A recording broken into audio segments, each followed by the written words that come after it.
Well, thank you very much, everybody. I want to start by wishing my very good friend, Prime Minister Abe of Japan, a very happy birthday. He's 39 years old today. So please extend my wishes to the Prime Minister. He's a great gentleman, and we have had tremendous success. As you know, in addition to what we're talking about today, they're building Japan many car plants in the United States, which they weren't doing for a long time. And they're building in Michigan, Ohio, lots of different states, and we just appreciate it very much. It's been a tremendous investment. But we're here to talk about a little bit of a different purchase, and that's good as far as we're concerned. And I want to thank you very much, very much. Thank you.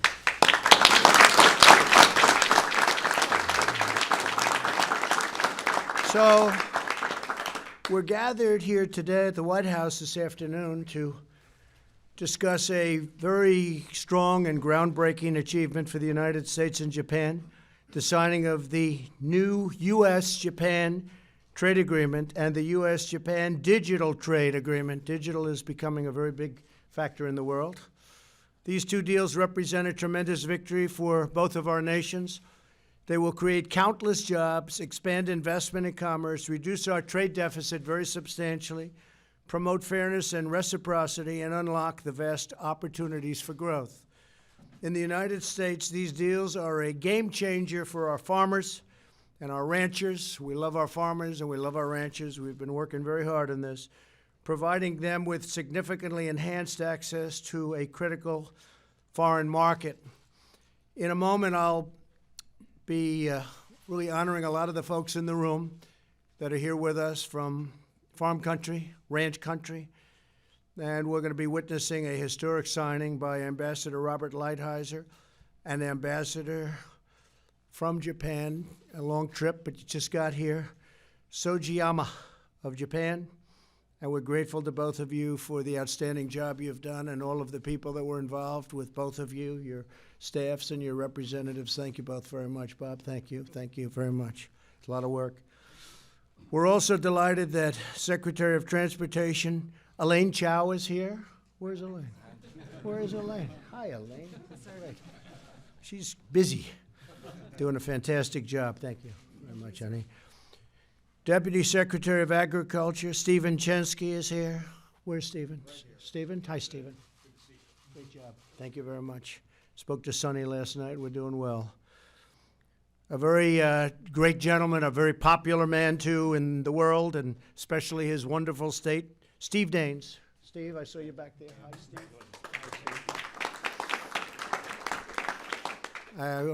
I saw your poll numbers. You are strong. You're doing good. And that's a good decision by the voters, I can tell you. Thanks, Steve. Representatives Jody Arrington and Kevin Hearn, and thank you, fellas, for being here, as well as North Dakota Governor Doug Burgum. Doug, thank you. Thank you, Doug. Where's that? Good, Doug. Good job. Say hello to your wife. North Carolina Lieutenant Governor Dan Forest. Hi, Dan. Hi. We just approved that last amount of money for the hurricane. You know about that, right? Iowa Lieutenant Governor Adam Gregg. Adam, great job. Great job. And many other state and local officials. We have some tremendously respected people here, political people. I want to extend a special welcome to all of the leaders here today representing American farmers and ranchers benefiting from this deal. There's a tremendously important deal and a very big deal, including those from our beef, pork, poultry, wheat, dairy, and corn associations.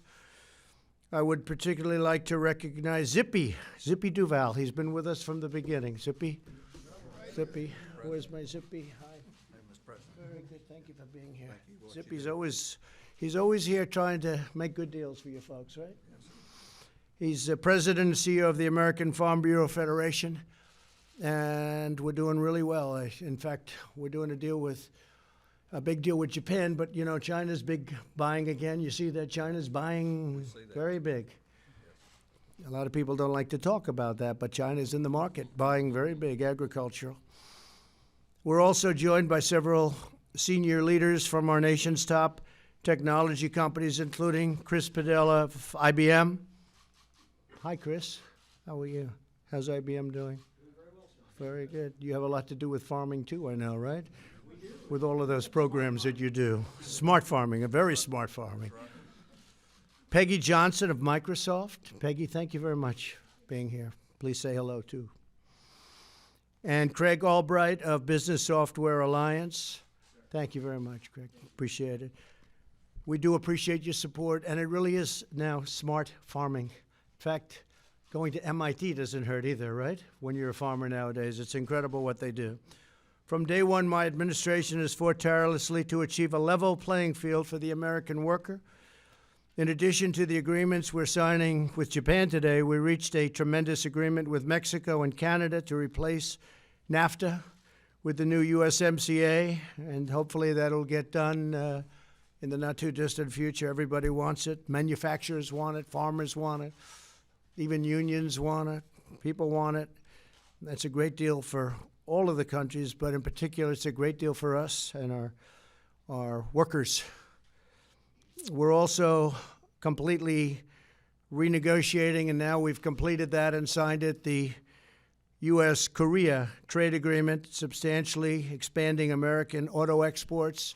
It's made a tremendous difference. That was a terrible agreement, and we renegotiated it, and it's now a very good agreement for the United States. It was not a good agreement for the United States at all. Today's signing of the U.S.-Japan trade agreement and U.S.-Japan digital trade agreement builds on these incredible successes to the benefit of both of our nations. And I have to say that while we're here, and because of the fact that we're talking about agriculture, ethanol, and the farmers of Nebraska and Iowa and all of the different places that wanted it, we've come to an agreement, and it's going to be, I guess, about getting close to 16 billion barrels, right? Something like that. That's a lot. 16 billion gallons. That's a lot. Say it again. 16 billion gallons. That's a lot. That's a lot of gallons. So I think they should like me out in Iowa and all of the different places. Huh? I think so. And also, and very importantly, we've taken in tremendous amounts of money in the form of tariffs from China. China has eaten the cost of those tariffs because they've devalued their currency, and they've also pumped a lot of money into their system. Deflation is, we have no inflation. If anything, it's going below the number. So therefore, we're entitled to an interest rate cut. I hope the Fed does that, because we'd be like a rocket ship, and we're already the strongest economy in the world and doing better than just about any economy in the world. And a lot of people are asking us a secret, but would like to see an interest rate cut, a very substantial one, and whatever else they want to do. But we would be a rocket ship. And if you look at from the time I got elected, if you go to November 9th, the day after the election, we're up close to 60% in the market, which is numbers that are pretty much unheard of, because it's a fairly short period of time. Our country is doing really well. But we are taking care of our farmers out of the billions and billions of dollars that we've gotten. You know about that, Zippy, right?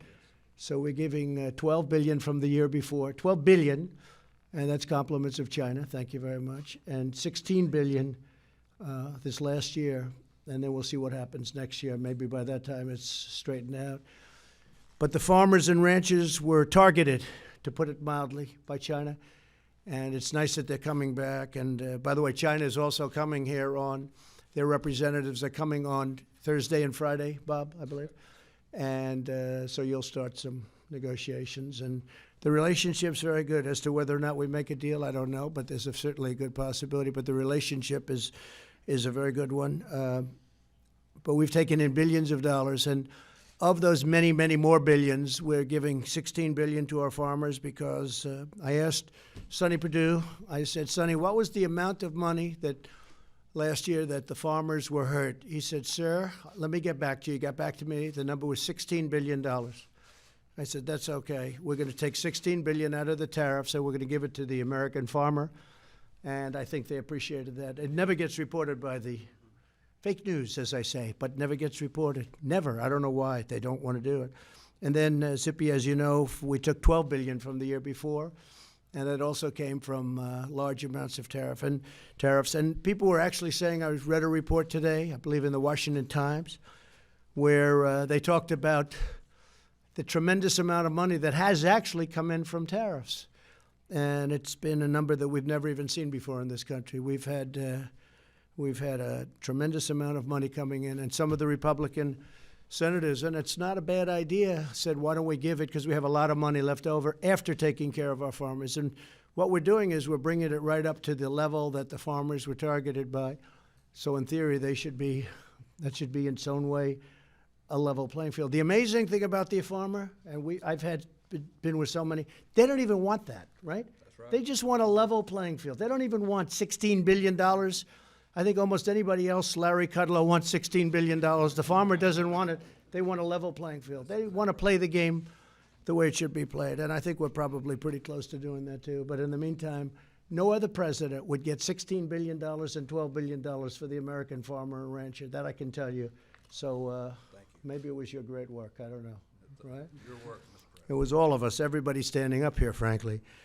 Under the terms of the agreement today, Japan is committed to dramatically increase market access to American food and agricultural exports. It's a very dramatic number. It's one of the larger trade deals ever signed. As a result, 126 million Japanese consumers will have greater access to high-quality American almonds, blueberries, corn, wine, poultry, and egg products, beef, pork, wheat, and so much more. Anything else you folks can think of? Do you want to shout it out? Anything, Steve? Anybody? No? Beef. Beef. Did I not say that? Ethanol. That's an interest. Let me think about that one. Once this agreement enters into force, Japanese tariffs will be completely eliminated so that Japan will not be charging us as they have for many, many years. And we appreciate, and substantially reduced over 90% of the United States agricultural exports. That's a big thing because we're getting charged a lot of tariffs, and it's okay for us to charge, but we can't have other countries charge. Our farmers, ranchers, and growers will now be able to compete fairly in Japan against major competitors worldwide. In addition to these agricultural agreements, the extraordinary digital agreement that we're signing, so that digital agreement is a very big deal in its own right. We're signing today sets standards on the $40 billion in digital trade between the United States and Japan, and we just won a big, talking about digital and talking about the internet, but we just won the big case, as you know, you people would really know, right?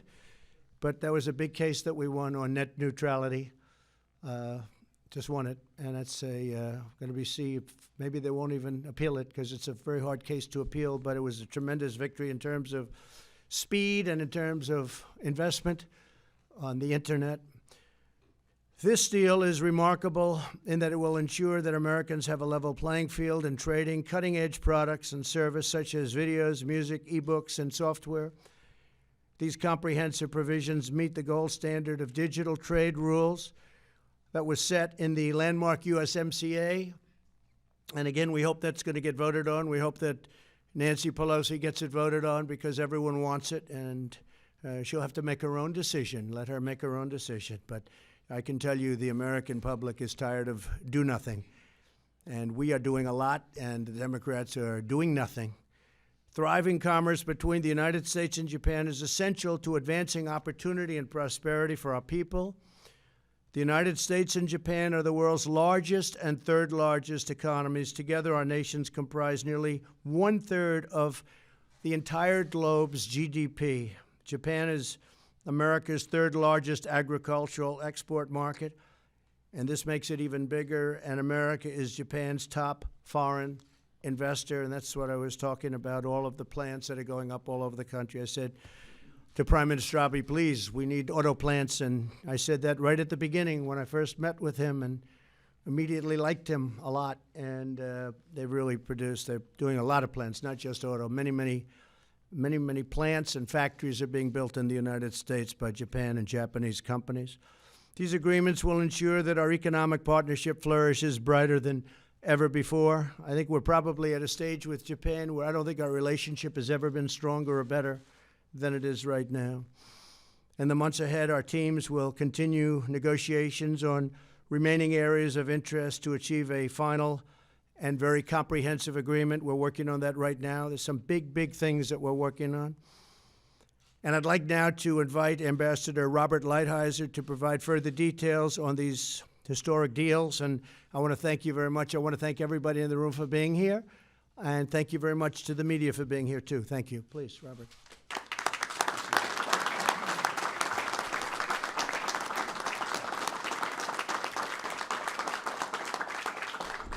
Well, thank you very much, Mr. President. Thank you for helping us get this agreement across the finish line, but more importantly, thank you for reorienting trade policy in the United States in the direction of Americans, workers, farmers, and ranchers. For too long, we had lost our way, quite frankly, and during the last almost 3 years, you've brought us back, and I'm very grateful for that, and I'm grateful to have been a part of it. I want to thank, if I can, a few people on my team. We had a huge group involved. Jeff Garish and Greg Dowd, two of my deputies, Michael Beeman, Sharon Bomer-Laritzin, and then there are lots of other people who gets a lot of credit for doing this. Let me just quickly make the point that the President has already made. This is a very big trade deal. This is about $55 billion worth of trade.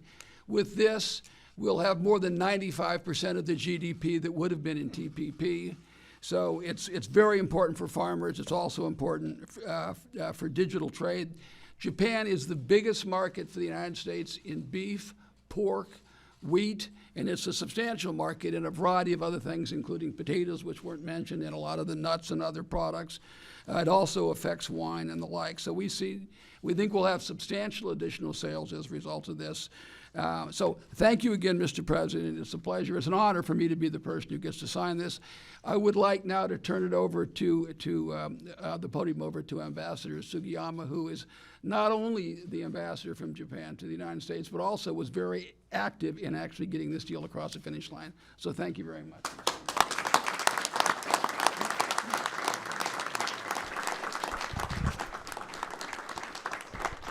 Well, frankly speaking, I must tell you that I feel really daunting and I feel very much tense. And then I couldn't feel more honored to be here in this signing ceremony place in the White House, Mr. President. In front of this top leadership, no ambassador couldn't feel as I just told you. Mr. President, Ambassador Lighthizer, and member of Congress, and member of cabinet, and governors, distinguished guests, and ladies and gentlemen.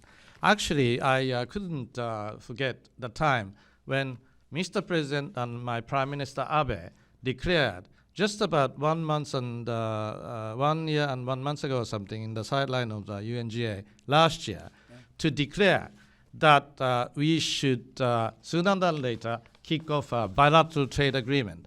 That was 13 months ago or something. And with some reasons, I think it took de facto basis only something like 6 months to wrap things up by Mr. President and my Prime Minister in New York on the 25th of last month to declare that politically it was all done. It was only remaining, legal scrabble, technical sort of things, and then my people and Bob Lighthizer's people and your people and everybody spend 24 hours a day and night to finalize everything so that we are able to have today for the formal signing ceremony day to sign up the bilateral trade agreement, as well as Mr. President rightly mentioned, important thing is plus digital trade agreement, as well as other related attached document and something. Actually, I had to sign 16 or 18 places prior to this with my very beautiful mountain pen. Actually, Mr. President was kind enough to give me a really, really memorable pen to sign with his really good signatures. So to me, as Bob Lighthizer was kind enough to mention, that from the scratch I was in the team.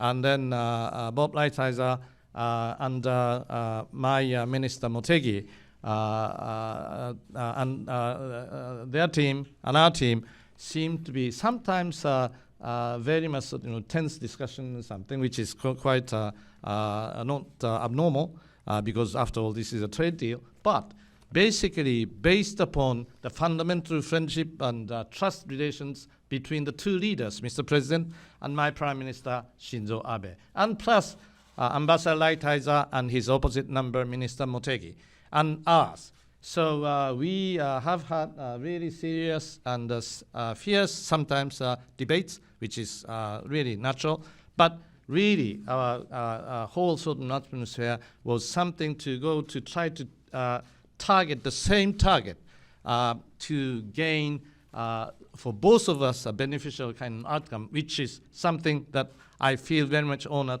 to sign this afternoon. So, and then as Mr. President and Lighthizer, Ambassador Lighthizer mentioned, we have, well, Mr. President, unfortunately, we are outnumbered by the people you have here, because you are here in the States. We are in Washington, but nonetheless, we have 3 gentlemen from Japan Commerce Association of Washington, D.C., Tetsuo Iguchi Toshiba Corporation, here they are, and then 2 Mitsubishi Corporation, Go Eguchi and Akihiko Nakazono. And these are the guys who are kind enough to join us. As I told you repeatedly, we are unfortunately slightly outnumbered, but they are kind enough to come over to see this signing ceremony because of the importance for the Japanese business and Japanese market and all Japan. Thank you, Mr. President, and thank you, everybody. Thank you.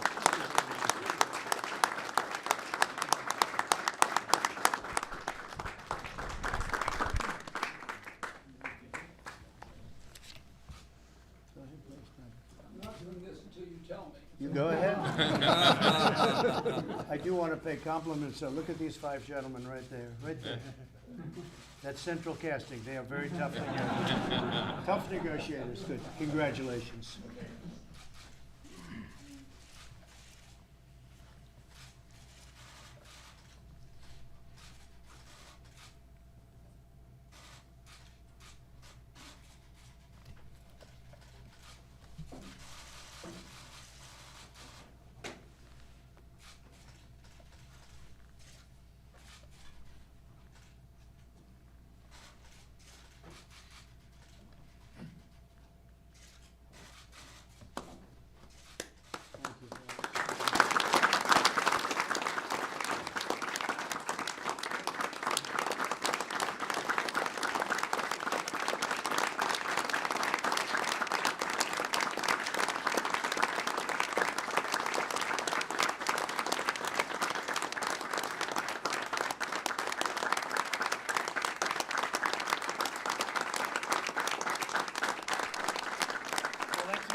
Very big one, and I'd like to just introduce, if I might, some of the folks here.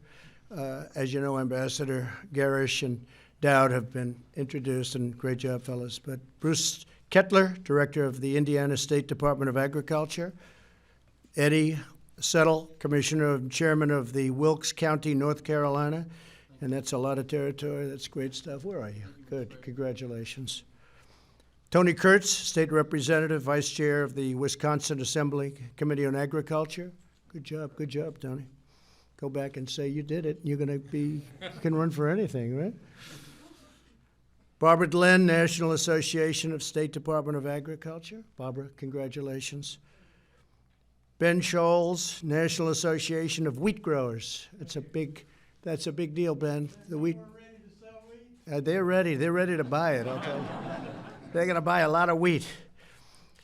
Jennifer Houston, National Cattlemen's Beef Association. Wait, I thought that was you. I could tell with that. Kevin Ross, National Corn Growers Association. Congratulations. Fantastic job. Randy Mooney, National Milk Producers Federation. Back here, Mr. President. Great job. Good, Randy. David Herring, National Pork Producers Council. And David, You are a very big beneficiary to things that are going on, but the pork is off the charts, the numbers, aren't they? Huh? It It's is. going good. This is wonderful news for our pork producers Yeah. in this country. Japan has been our #1 value market for many years, and it's just great momentum, and it creates tremendous opportunity in rural America. And China's a big buyer right now, right? Pork's starting to move to China. Yep, I know. They're going to be a very big buyer. It's already happened. Cody Carson, thank you very much. Thank you. Cody Carson, National Sorghum Producers. Where's Cody? Great, good job. Good job. You happy about this one? You said the right thing. I got to be careful. Oh, I know that. Yeah, it's great. This is going to be phenomenal. This Julie Anna Potts, North American Meat Institute. Thank you. Thank you, Julie, very much. Darren Armstrong, U.S. Grains Council. Hi, Darren. Thank you very much. Yeah, it's great. Thank you very much. Hobie Bond, Virginia Poultry Federation. Hobie, thank you very much. Thank you, Mr. Tom Nassif, Western Growers Association. Here, Mr. President. Good, thank you, Tom. Remembering fresh produce. You better believe it. Thank you. Congratulations. Say hello to everybody. Tom Stenzel, United Fresh Produce Association. Yes, sir. Tom, thank you very much. Saw you back there. Vince Peterson, U.S. Wheat Associates. Vince? Thank you very much. Thank you very much. Congratulations. It's going to be a lot of wheat. A lot of wheat going to Japan. And Fred Wacker, Montana Stock Growers Association. Mr. President. Fantastic. Thank you so very very much. Fantastic job you've all done. And again, my friend. President, thank you. Great job, Steve. Okay, so we've had a tremendous success. Likewise, we're having a lot of successes. We have tremendous success at the border. I want to thank Mexico for what they've been doing. You look at numbers, they're tumbling down. This is one on catch and release. Look at that. See that, fellas? Catch and, would you say that's pretty good? I'd say it's pretty good. I'd say it's pretty amazing, Steve. Even from your standpoint, Steve, fellas. That's some number, huh? Getting down to almost zero. Look. So it was not doing so good for a long time, catch and release. We had no help from the do-nothing Democrats. So we did it with Mexico, we did it with Guatemala, we did it with some countries that really stepped, El Salvador, Honduras, and other countries that are signing Safe Third agreements, which nobody thought would be even possible. And the border is really doing well. And again, Mexico today has 27,000 soldiers, 27,000. I want to thank the president of Mexico because he's been great. But the border is really looking good. The wall is moving rapidly.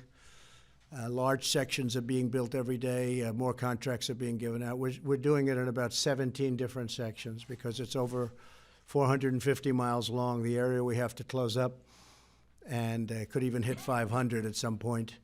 And we expect to have anywhere between 400 and 500 built, hopefully by the end of next year. It's going up very rapidly. It's a very powerful wall. It's got everything you can have. It was the Border Patrol just left, actually. We were going over some of the numbers, and we gave them every single element of the wall that they wanted. We had mountain climbers come in to climb. Do you believe this? We had different samples put up, and we had mountain climbers literally come in, which is the hardest one to climb. The panel, the steel panel on top, makes it very difficult. It's called an anti-climb paddle. I never thought I'd be doing this for a living. We built an anti-climb panel. Without the panel, they get across it easy. With the panel, it's not so easy. So anti-climb panel at the top. And the border's coming along well. The economy is doing great. We're doing, as I said before, we're the hottest economy in the world. We're the largest economy in the world. We're up $15 trillion at least since the election. 15 trillion, and China's down probably 22 or 24 trillion. So I think China might have caught us. If my opponent had gotten in by now, they would have caught us. And now it's going to be a long time before they catch us. If they ever catch us, I don't think anybody's going to catch us. If we're smart, nobody will catch us. So with that being said, if you have any questions on the trade deal, please, anything on the trade deal specifically? Yeah, please. Any any predictions about China? Do you expect a whole new offer? Any optimism? Well, they want to make a deal. They're down 3.5 million jobs since we started doing what we do. And their supply chain is really cracked and broken, and they want to make a deal. Now, they're coming to see us on Thursday and Friday. We think there's a chance that we could do something very substantial, Bob. I think you think that. We'll see what happens. But in the meantime, we're taking in billions and billions of dollars of tariffs every month. And we've never had this. We never took in 10 cents from China. Now we're taking in billions of dollars and tens of billions a year. And on October 15th, as you know, it goes up to 35. I guess it goes to 35. It's going to raise fairly substantially. We could always do it a lot more, but we've decided not to. So that's the story. And I think that they are coming to make a deal. We'll see whether or not a deal can be made, but it's got to be a fair deal. Look, we've lost $500 billion a year for many, many years on average. If you include intellectual property theft and all of the other things that took place, it's incredible that past administrations could have allowed it to happen. We're talking about $500 billion, not million. That's a lot too. $500 billion a year for many years taken out of our country. We rebuilt China. They did a great job, and I don't blame them. I told President Xi, I don't blame you one bit. I blame the people that ran this country to allow that to happen, and they understand that. But we don't let that happen anymore. So we'll see what happens. We're going to have a very important meeting, and they have their top people coming in, and I have my top people doing the job. And if I don't think they're doing a good job, I'll fire them, and I'll go over and take their place. Okay? Yeah, please. Are the Hong Kong protests linked, in your view, to the China trade negotiations in any way? Well, we'd like to see a very humane solution to that. I hope that's going to happen. And, you know, Hong Kong is very important as a world hub, not just for China, but for the world. And you have great people over there. I see they're flying the American flags. They even have signs, make China great again, make Hong Kong great again. I'm saying, get those signs. But they have, you know, tremendous signage and they have a tremendous spirit for our country. A lot of American flags, a lot of Trump signs. I'd just like to see a humane deal be worked out. And I think President Xi has the ability to do it. I've sort of said that I think if he met, he's a very convincing man, and I think if he met with some of the leaders, that could be one problem. You don't seem to have a specific leader of the group, but I really think they can do something. We just want to see a humane solution. Did you tell Xi Jinping in any way that you would be quiet about the Hong Kong protests during the course of these negotiations? No, I didn't, but I do say that we are negotiating. If anything happened bad, I think that would be a very bad thing for the negotiation. I think politically it would be very tough, maybe for us and maybe for some others and maybe for him. But no, I think that they have to do that in a peaceful manner. It's now, I will say the first time I saw it, if you look a number of months ago, I saw 2 million people. I've never seen anything like it. We talk about crowd size. That was serious crowd size, right? The crowd size is much smaller now, so maybe that's saying something. But hopefully they can work out something that's amicable. Yes, sir. Mr. President, would you accept a partial trade deal with China? There's been some talk today about whether or not it could be headed in that direction. Well, it's a very good question. I think it's not what we prefer at all. They are starting to buy a lot of our agricultural products. You see that? They're coming in very strong, on pork also, very, very strong, and in particular, but on other products so I don't know if you call that a partial. We don't have an agreement. My inclination is to get a big deal. We've come this far. We're doing well. Again, the fact that they've done what they've done with their currency, the devaluation, it really has not increased prices. Now we're talking China. It doesn't mean that in all cases that happens. Other countries' prices increase, but in the case of China, that hasn't happened. And they put a lot of money into their goods. They want to keep their people working. I understand that very well. But I think that we just have to see what happens. I would much prefer a big deal, and I think that's what we're shooting for. Can something happen? I guess maybe. Who knows? But I think it's probably unlikely. Okay? Mr. President, on Syria, on withdrawing forces Yeah. from Syria, why are you siding with an authoritarian leader and not our Kurdish allies? Well, I'm not siding with anybody. We've been in Syria for many years. You know, Syria was supposed to be a short-term hit, just a very short-term hit, and we were supposed to be in and out. That was many, many years ago, and we only have 50 people in that area. That's a small sector, and I don't want those 50 people hurt or killed or anything. I don't want anything bad to happen to our people, and I told that to President Erdogan. I said, don't hurt any of our people get hurt, big trouble. Now, a couple of things. I think there's a lot of pressure on Turkey. They've been fighting with the PKK for many years. They're natural enemies. Have you read today a couple of reports saying that when President Obama started this whole thing, as you know, it was started by President Obama, he created a natural war with Turkey and their longtime enemy, PKK, and they're still there, and they're still hating each other beyond anybody's belief. But I have told Turkey that if they do anything outside of what we would think is humane, to use the word a second time, we talk about Hong Kong, we talk about this, they could suffer the wrath of an extremely decimated economy. And I've done it once. I did it with Pastor Brunson. You remember the Pastor Brunson? And they wouldn't give Pastor Brunson back, and they ended up giving Pastor Brunson back pretty quickly. Their currency fell at record levels, and lots of other things happened. And it was good. I have a very good relationship with President Erdogan. I want to see it happen. I will tell you this, though. We defeated ISIS. And when we were at 96 and 95 and 97%, I sort of said, let the other countries in the area finish it off. And I was met with a lot of anger from some people in our country. I said, all right, I'll finish it off. And I got together with our generals. I flew to Iraq. I got together, and we did it very quickly, far quicker than any general from here told us we could do it. We had some great people over there. They did it quickly. And I said to the European countries, you got to take your ISIS. You know, we have 60,000, maybe even 70,000 people. That includes families, that includes wives of fighters that were killed. We have many fighters that were killed in the battles. And we took it over. 100% of the caliphate I took over quickly. Nobody else was. It was a mess when I came to office, and I think most of you would agree to that. It was a real mess.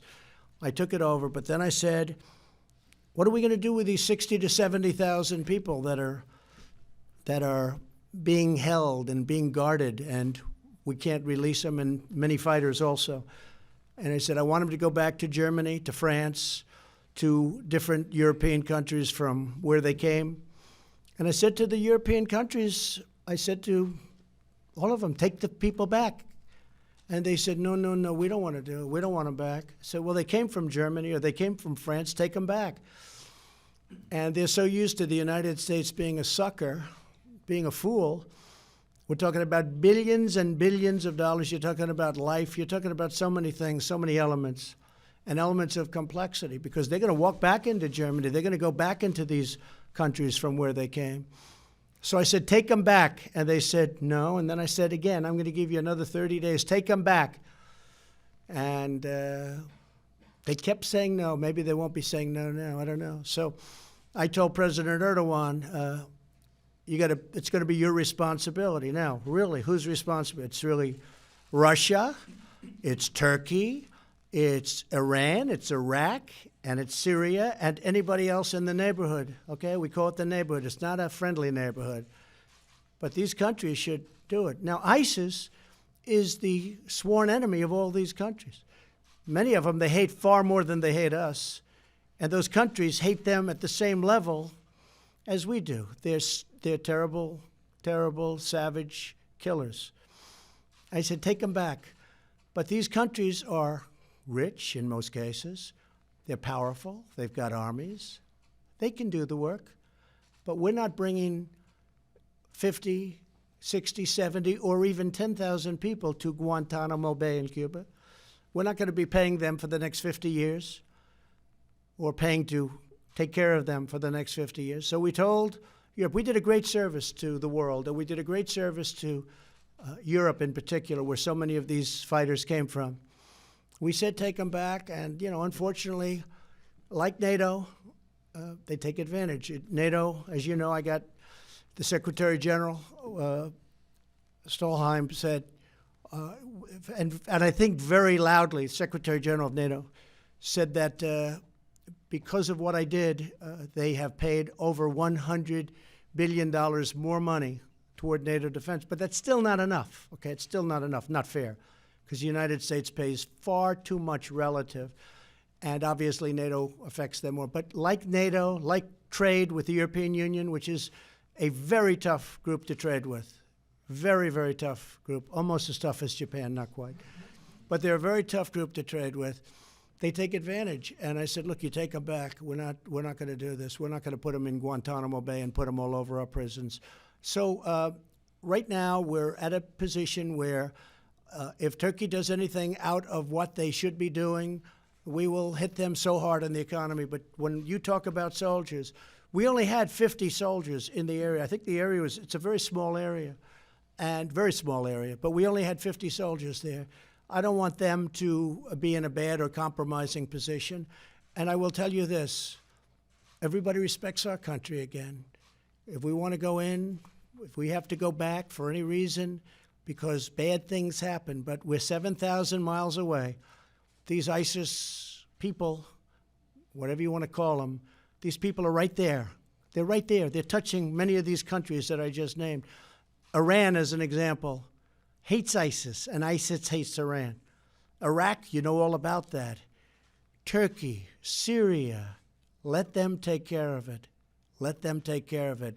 We want to bring our troops back home. It's been many, many years. It's been decades in many cases. We want to bring our troops back home. And I got elected on that. If you go back and look at our speeches, I would say we want to bring our troops back home from these endless wars. And we're like a police force over there. We're policing. We're not fighting, we're policing. We're not a police force. We're the greatest military force ever assembled because of what I've done over the last 3 years with $2.5 trillion, Mr. Ambassador, we've spent on our military. $2.5 trillion. But we're not going to be there longer. And we're going to be watching Turkey, and we hope that them and all of the other countries, or some of the other countries, including the European Union, goes in and does whatever they're supposed to do with these captured ISIS fighters and families. Okay? A number of Republicans, including Nikki Haley and Lindsey Graham and Mitch McConnell, were very critical of this decision today. Mitch McConnell put out a statement saying he wished he would exercise leadership and reconsider, and suggested not doing so would be reminiscent of what the Obama administration would do. Would you respond to them, sir? And also, Yeah. did you Sure. consult with the Joint Chiefs of Staff when you made the decision? Sure. I consulted with everybody. I always consult with everybody. If you remember, about 8 months ago, I talked about doing this, and we kept 2,000 people there and then slowly brought them out. But once we captured ISIS, I don't want to stay there for the next 40 years. Not going to do anything. The end game is going to be the same.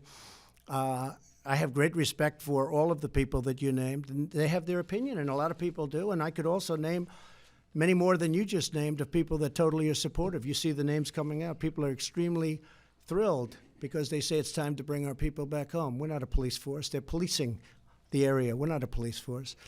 The UK was very thrilled at this decision. As you know, they're over there. They have soldiers over there also, and others. But many people agree with it very strongly, and I understand both sides of it. I fully understand both sides of it. But I campaigned on the fact that I was going to bring our soldiers home and bring them home as rapidly as possible. We, all together, we defeated and took over 100% of the ISIS caliphate. Everybody said that was going to be an impossible thing to do. I did it, and I did it quickly because we have a great military now. When I took over our military, we didn't have ammunition. I was told by a top general, maybe the top of them all, "Sir, I'm sorry, sir, we don't have ammunition." I said, "I'll never let another president have that happen to him or her." We didn't have ammunition. Now we've captured ISIS. We've done what we've done. We had 50 soldiers in the area you're talking about. And I said, we want to bring our soldiers back home. It's been a long time. Again, we were supposed to be in there for just a tiny spot, like a 30 to 90-day period. That was many years ago. It's time. The Kurds themselves have lost thousands of fighters in. That's true. And we've lost a lot of fighters, too. Their safety? Well, we're going to try. If you look at some of the Kurds, as you know, that's a natural enemy of Turkey. Specifically, as I said, I mean, they have natural enemies. They've been fighting each other for, somebody said today, hundreds of years. I mean, one historian said they've been fighting for hundreds of years. We interject ourselves into wars, and we interject ourselves into tribal wars and revolutions and all these things that are very, they're not the kind of thing that you settle the way we'd like to see it settled. It just doesn't work that way. But hopefully that'll all be very strong and strongly done. We're spending tremendous amounts of money. I can tell you the two countries that are most disappointed that we're leaving are China and Russia, because they love that we're bogged down and just watching and spending tremendous amounts of money instead of continuing to build our forces. We have tremendous new weapons under development now. We have weapons that nobody can even believe. We're going to be making some stops over the next 4 or 5 weeks. Some we show, some we don't show. But we've rebuilt our nuclear. We've renovated and rebuilt nuclear. We're building submarines, the likes of which they've never been even thought of before. The genius of them, hopefully, and hope to God we never have to use them. But we are doing what we have to do. But we've been there for many years, many years beyond what we were supposed to be. Not fighting, just there. And it's time to come back home. But I can understand the other side of it. But if you go by the other side, that means we should never, ever come home. We should never, ever come home. And, you know, I have to sign letters often to parents of young soldiers that were killed. And it's the hardest thing I have to do in this job. I hate it. Afghanistan, I signed one the other day, Iraq, Syria. They get blown up by mines. They get taken out by a sniper. And I have to write letters to people. And we make each letter different. Each person is different. And we make them personal, but no matter what you do, it's devastating. The parents will never be the same. The families will never be the same. People are killed. Many people are still being killed. It's going to go on that way for perhaps a long time. And we're willing to do what we have to do, but there has to be an end game. And if you stay, it's going to be the same thing. Eventually, you're going to have to leave. It's going to be the same thing. So I think what we're doing is the right thing. A lot of people agree with me. And again, you go back and see my speeches, a big part of my speech, and always when I won what some people consider to be a surprise election, now I just see a poll that just came out where I'm up massively with independent voters. I don't know if it's this or because of the hoax, you know, that's going on with Nancy Pelosi and her friend Adam Schiff. He's another beauty. He got caught lying all over the place. He doesn't know what to do. He's a mess. Right now he's a mess, and everybody knows it. Just all you have to do is a little good reporting. You'll see he's a total mess because he got caught. But, you know, we have to do the right thing for our country, whatever it may be, and I just think that's the right thing. I respect both opinions. The problem with the other opinion is, when do we leave? When do we leave? We're going to stay there forever? Yeah, Jeff? Mr. President, the White House counsel's office is preparing a letter to Speaker Pelosi about the impeachment inquiry. What do you hope to achieve with that? Well, first of all, the impeachment inquiry is a scam. The conversation that I had with the Ukrainian president, Zelensky, was a very good it was a very cordial, very good conversation. The mistake they made, the opponents, the opposition, the Democrats, the radical left, deep state, whatever you want to call them, they came out with a whistleblower report before they saw the conversation. Had they waited one day, Nancy Pelosi wouldn't have made a fool out of herself, and she would have been able to say what I said, because when she saw it, she said, this is not what the whistleblower said. I had a very, very congenial, nice conversation with a man that I like, and he ran on corruption. Because, as you know, Ukraine is known as a very corrupt country, one of the most in the world, shockingly, because I know Ukrainian people. It's surprising to me, but it's known as one of the most corrupt countries. And under the past leadership, it was having a lot of difficulty. This gentleman, the current president, the new president, ran on the basis of anti-corruption, as you know. I think it was his single biggest thing. And we had a great conversation, but it wasn't reported that way. The only reason I would have released a letter, because I think it's terrible to have to release a letter that you have with the leader of a country. I think that's a terrible precedent. But the whistleblower report, or whatever the news was so off. It was so horrible. I said, I never said that. I said, let me see it. We have a stenographer report. We have a very, very word-for-word report of what I said. I released it. And almost everybody that read it said it's either perfect or really very good. But it's a very normal, nice conversation. And when you see that the president of Ukraine, President Zelensky, said there was no pressure put on me whatsoever. His spokesman came out 2 days ago, said there was absolutely no pressure put on the president. I didn't tell him to say that. There was no pressure put on. All you have to do is read the report. The problem is I released it a day after they had already made their big statements. And again, it's a big scam. And I think Adam Schiff should be investigated for what he did. He took to the great chamber, Congress, and he made a speech. And his speech was a fraud. Everything he said was a fraud. He went out as though I wrote it. He defrauded the American people. He defrauded Congress. He defrauded himself and his family. He made a speech as a horrible speech. I said, what's going on here? I think he's having some kind of a breakdown, because he got up and made a speech that bore no relationship to what the conversation was. And I'll tell you, a lot of people heard that speech, and a lot of people thought that's what I said because they heard his speech, because they're not going to read a 3 or 4 page conversation. They don't have access to it. But I thought it was I thought it was a terrible thing, where he's going up speaking as the President of the United States, saying things that I never said. And the meaning was horrible, and the whole thought was horrible. And then the whistleblower, he did, through his committee, through himself, he met with a whistleblower. They never said that. They never talked about it. And Nancy Pelosi knew all of this stuff. I mean, she's as guilty as he is, because she knew all that. She knew everything about it, and she didn't do anything about it.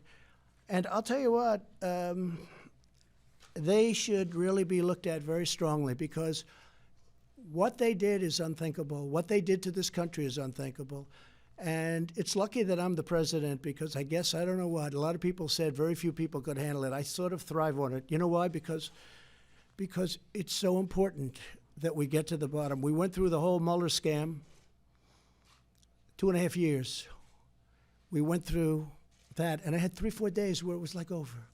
And then I'm walking into the United Nations, and they released it as I'm walking in, Mr. Ambassador. I'm walking in. I'm going to meet with, I won't name, but one of the top leaders of the world. And I see up on the screen, and people start screaming about this scam called impeachment. You can't impeach a president for doing a great job. You can't impeach a president for having the lowest and best unemployment numbers that we've had in 51 years. You can't impeach a president for tax cuts and regulation cuts and creating, and even the ambassador would say, the strongest economy in the world. We have the strongest economy in the world. This is a scam, and the people are wise to it. And that's why my polls went up. I think they said 17 points in the last 2 or 3 days. I've never had that one. I've never had that one. So I think it's very sad for our country. I think it makes it harder to do my job. But I do my job, and I do it better than anybody's done it for the first 2.5 years based on results. I mean, you look at not only the unemployment numbers, look at the employment numbers, Jeff. We're up to almost 160 million people are working. And now today we signed the deal with Japan, which is such an honor. And you have a great country, a great, great country, and to have you partake in our agricultural product and digital is a real honor for me. So thank you very much for coming all this distance and to be here, and I look forward to seeing you for many years to come. Please, again, wish Prime Minister Abiy a happy birthday. He's a very special man. Thank you. Thank you very much.